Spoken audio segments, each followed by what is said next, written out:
Assalamualaikum warahmatullahi wabarakatuh. Kami dari kelompok 11 akan memaparkan materi mengenai tata bahasa relasional. Sebelumnya, izinkan saya memperkenalkan anggota kelompok 11.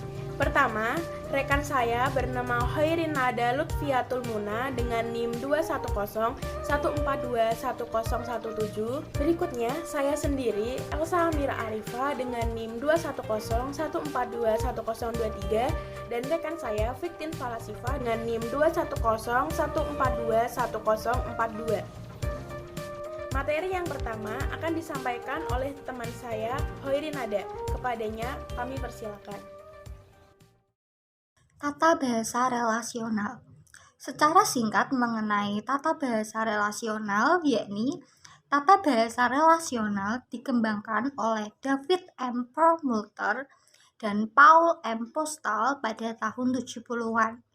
Nah, dalam linguistik, tata bahasa relasional adalah teori sintaksis yang berpendapat bahwa hubungan tata bahasa primitif menyediakan sarana ideal untuk menyatakan aturan sintaksis dalam istilah universal. Tata bahasa relasional dimulai sebagai alternatif untuk tata bahasa transformasional. Lalu, bagaimana perkembangan tata bahasa relasional? Tata bahasa relasional muncul pada tahun 1970-an sebagai pecahan dari tata bahasa transformasional. Tata bahasa relasional muncul sebagai tantangan langsung terhadap beberapa asumsi yang paling mendasar dari teori sintaksis yang dicanangkan oleh aliran tata bahasa transformasional. Kedua aliran ini sebenarnya mengupayakan menggali kaidah yang dapat dipakai semua bahasa di dunia, yang disebut sebagai kaidah universal language atau kaidah bahasa semesta. Tata bahasa relasional dikembangkan oleh David M. Perlmutter dan Paul M. Postal pada tahun 70-an. Tata bahasa relasional lahir sebagai reaksi ketidakpuasan terhadap tata bahasa transformasional mengenai struktur bahasa yang dijabarkan melalui urutan linier dan relasi dominansi di antara unsur-unsur suatu klausa. Hal ini akan menghalangi tata bahasa transformasional menjadi teori sejagat atau semesta bahasa. Menurut tata bahasa relasional, teori sintaksis semesta harus dianalisis berdasarkan relasi-relasi gramatikal. Tata bahasa transformasional menjadikan bahasa Inggris sebagai garapannya, tetapi setelah dicoba oleh kelompok aliran tata bahasa relasional terhadap bahasa-bahasa selain Inggris, kaidah-kaidah bahasa tersebut tidak dapat diterima sebagai semestaan bahasa. Untuk mengatasi masalah tersebut, sekelompok pengikut aliran tata bahasa transformasional yang berpendidikan radikal berusaha membentuk suatu kelompok baru yang seakan-akan terlepas dari aliran tata bahasa transformasional yang kemudian dengan aliran tata bahasa relasional. Menurut aliran tata bahasa relasional, tata bahasa transformasi dengan struktur klausa yang dijabarkan dengan urutan linear dan relasi dominasi telah mengalami kegagalan dalam penerapannya terhadap bahasa-bahasa tertentu. Misalnya, bahasa Indonesia, bahasa Turki, dan sebagainya. Menurut Samsuri, tahun 1998, halaman 111. Berikutnya, mengenai kerangka teori tata bahasa relasional. Menurut teori tata bahasa relasional, setiap struktur klausa terdiri dari jaringan relasional yang melibatkan 3 macam, yaitu A. Seperangkat simpai, yang menampilkan elemen-elemen di dalam suatu struktur. Yang B. Seperangkat tanda relasional atau relational string yang merupakan nama relasi gramatikal yang disandang oleh elemen-elemen itu dalam hubungannya dengan elemen lain. Dan yang terakhir adalah seperangkat atau coordinates yang menunjukkan pada tataran manakah elemen-elemen itu menyandang relasi gramatikal tertentu terhadap elemen yang lain. Saya di sini akan menyampaikan secara singkat mengenai prinsip dasar tata bahasa relasional. Prinsip dasar tata bahasa relasional adalah bahwa relasi-relasi gramatikal seperti subjek dari dan objek dari memegang peranan penting dalam sintaksis bahasa alami.